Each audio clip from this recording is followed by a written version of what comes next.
कि मैया पार्वती हमेशा रासमंडल में जाली, लेकिन एक बार भगवान भोले दानी ये बात के पूछ डाली कैसे हो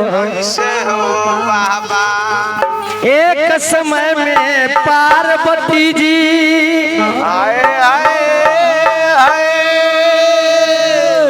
जात रहली मधुबन के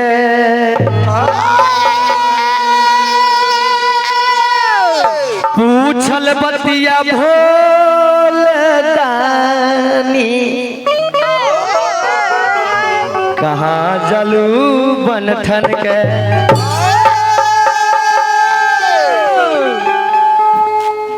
भोले बाबा पूछली कि पार्वती ई बनठन के कहाँ जालू हो कहाँ जाई तो कहली बतिया पार्वती जी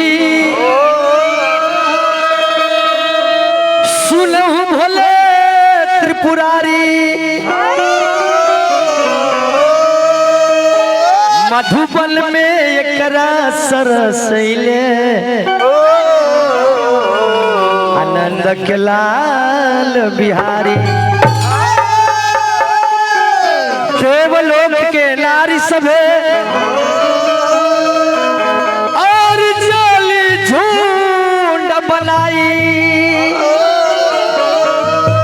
और वहाँ केहू मरद न जाले कि जाली वहाँ नारी। भगवान भोले दानी पूछले कि कहाँ जालू आज सच बताव। अरे तो बनठन के कहा भगवान भोले दानी मैया पार्वती से कहता रहे कि बनठन के कहा रोज जालू ये प्यारी व्यास जी कहता रहे कि सब करके छोड़ देनी हाँ हड़िया में चावल एक के दाना निकाले से पता लग जाला पूरा हड़िया के चावल की सीज जगह कि ना सीझल ठीक बार उम्र में बड़ा है संगीत प्रोग्राम ज्यादा रहुआ करनी है लेकिन हम तो देखब ना को अगला भाई बा जैसा चलिए वैसे हम ना चलब के बात बा कहले का कि बनठन के कहा रोज जालू ये प्यारी अरे बनठन के कहा रोज जालू ये प्यारी हमके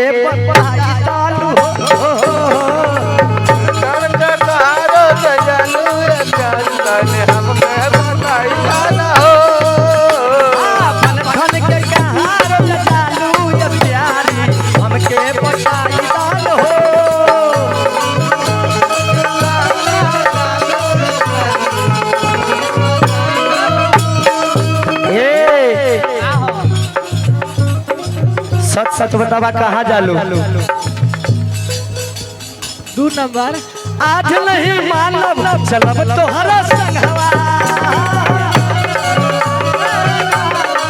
आज नहीं मानव चलब तोहरा संगवा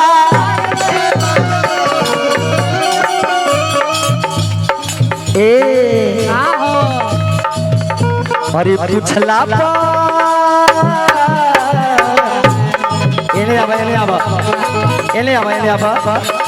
ए प्यारी बतावा सब धज के कहा जालू कहाँ रोज जालू भुवनेश्वर के दुकान पर है अरे बोलला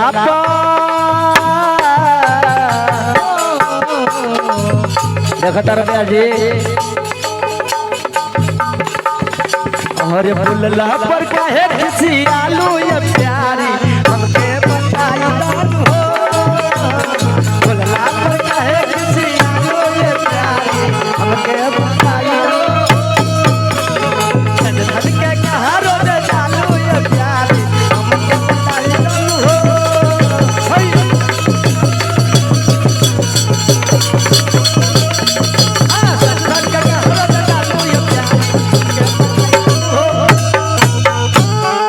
कल के पार्वती आज सच सच बतावा कहाँ जालू सही बात। कहले कि आज ना मानब, आज ना मानब तोहरे संगे चलब, काहे कि रोज पता लगल ह जहाँ जालू ना तहाँ पता लगल बा, सच सच बतावा कहाँ जालू। तो कहली का अरे त सुनना अरे सजनिया हो,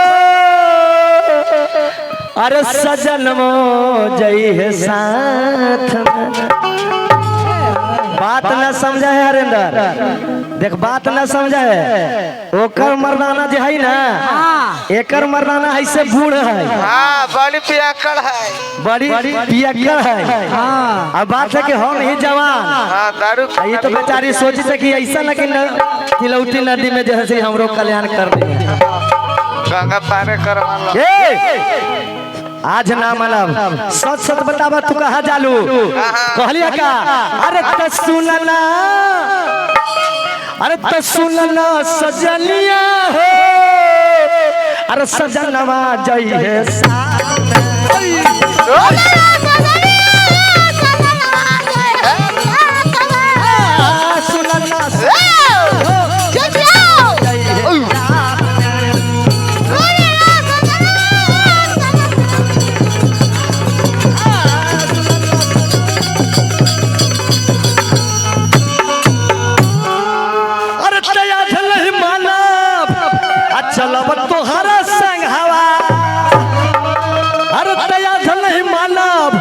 चलब तोहरा संगवा। अरे तो सुनला सजनिया हो, सजनवा जाइए साथ में।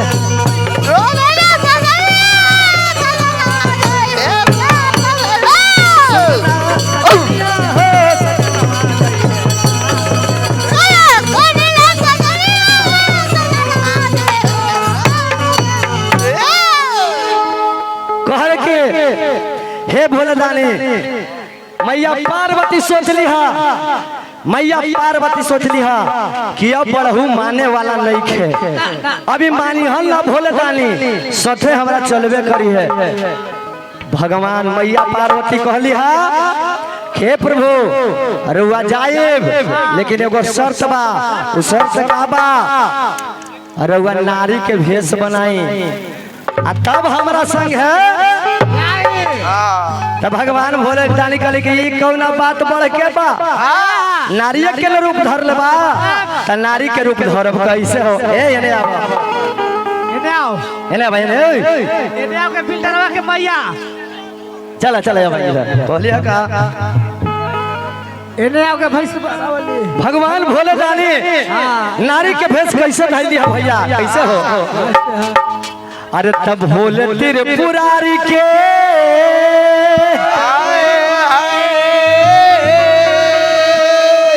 अरे तब भोले त्रिपुरारी के अरे लीला बड़ा न्यारी लहंगा साड़ी पहिर के। देखी भगवान भोले दानी लहंगा साड़ी पहन के मैया पार्वती संग है रसलीला देखे जाले कैसे हो। कैसे अरे भोले त्रिपुरारी के अरे तलीला बड़ा न्यारी लहंगा साड़ी पहिर के, लहंगा साड़ी पहिर के। तब भोले बाबा बन गइल नारी लहंगा साड़ी पहिर के।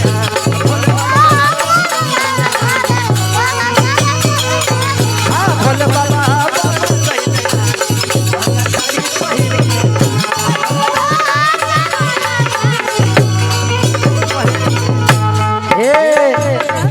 भोले बाबा लहंगा साड़ी, कान में बाली, ओठ लाली कर ली हले,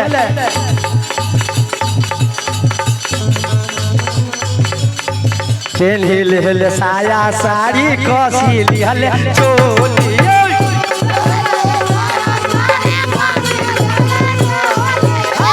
पेन्ही ले साया साड़ी कसी ली हले चोली।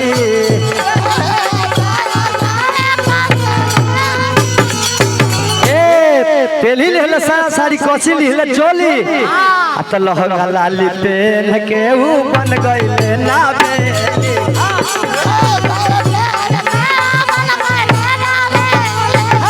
लहंगा लाली पेन के ऊ बन गइले नावे।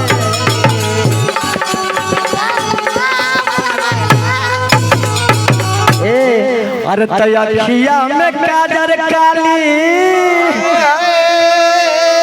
अरे ओठवा में लाली लहंगा साड़ी पहिर के ना कोई बोल अरे तो लहंगा साड़ी पहिर के ना तब भोले बाबा पानी गोल नारी लहंगा पहिर के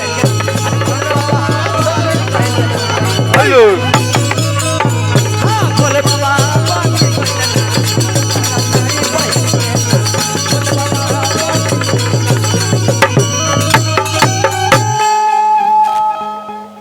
भगवान भोले दानी